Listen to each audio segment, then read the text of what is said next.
Assalamu alaikum warahmatullahi ta'ala wabarakatuh. Barkanmu da kasancewa da ku a cikin wannan tasha tamu mai albarka, wanda kar ku manta idan yau ne farkon shigowarka wannan tasha tamu, kar ku manta ku danna mana alamar nan ta subscribing, sannan kar ku manta ku danna mana alamar nan ta ƙararrawa domin ci gaba da sauraron shirye-shiryenmu da zarar mun ɗora. Sannan kar ku manta ku danna mana alamar nan ta like domin ita ma tana matuƙar taimaka mana sosai da sosai.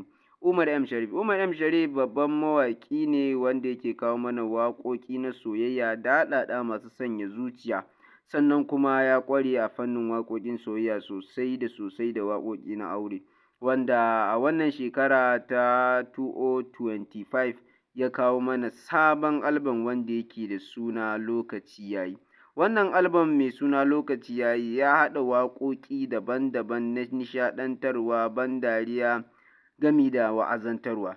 Wannan album mai suna Lokaci Yayi da Umar M. Sharif ya kawo mana shi a wannan shekara, ya yi tawakkalin cewar wannan album ɗin za mu ji daɗinsa sosai da sosai. Sannan kuma akwai daɗaɗɗen waƙoƙi a cikinsa, wanda a yanzu haka zai ƙaddamar da shi ne a cikin wannan shekara ta 25, wanda a yanzu haka mutane da yawa sun yi bikin ɗin jin wannan babban album ɗin. To dai kar ku manta ku danna mana alamar nan ta subscribing, sannan ku danna mana alamar nan ta ƙararrawa domin ci gaba da jin shirye-shiryenmu zaran mun ɗora. Tabbas za mu kawo muku wannan album mai suna Lokaci Yayi nan ba da daɗewa ba, da zarar an ƙaddamar da shi kuma an sake shi, mu ma kuma za mu yi ƙoƙari mu ga mun kawo muku shi da wuri domin farin cikin al'umma. Amma dai kar ku manta ku danna mana alamar nan ta subscribing, sannan kuma ku danna mana alamar nan ta ƙararrawa, sannan kuma ku ƙara mana da alamar nan ta like domin ita ma tana matuƙar taimaka mana sosai da sosai. Tabbas Umar M. Sharif bai taɓa kawo album mai daɗin wannan ba, kuma bai taɓa kawo album wanda ake tunanin zai yi tafiya da wannan zai yi ba, saboda wannan album ya tara waƙoƙi daban-daban a cikinsa masu yawa. Waƙoƙi irin wanda kuke so na soyayya, akwai irin wanda kuke so waɗanda suke ɗebe kewa a kowane yanayi kake, za su ɗebe ma kewa su saka cikin farin ciki.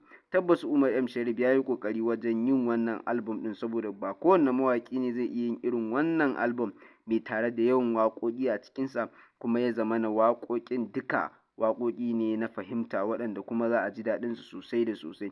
Ya kamata dai ku yi subscribing, sannan kuma ku danna alamar ƙararrawa domin jiran wannan sakan album, domin da an saka mu ma kuma za mu yi ƙoƙari mu ga mun fawwala wa al'umma, sannan kuma mu ga mun sake shi a kan lokaci. Tabbas Umar M. Sharif ya yi matuƙar ƙoƙari sosai da sosai, duk da kasancewa a shekara ta 2024 ya yi mana alƙawarin zai saka mana wani album mai suna Haɗin Kai.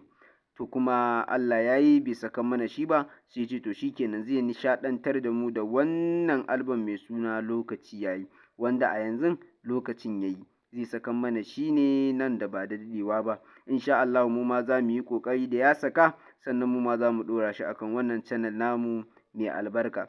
Kar ku manta dai ku danna mana alamar nan ta subscribing idan yau ne farkon shigowarka wannan tasha tamu, sannan kuma ku danna alamar ƙararrawa domin ci gaba da sauraron shirye-shiryenmu da zarar mun ɗora. Sannan kuma kar ku manta ku danna mana alamar nan ta like domin ita ma tana matuƙar taimaka mana sosai da sosai.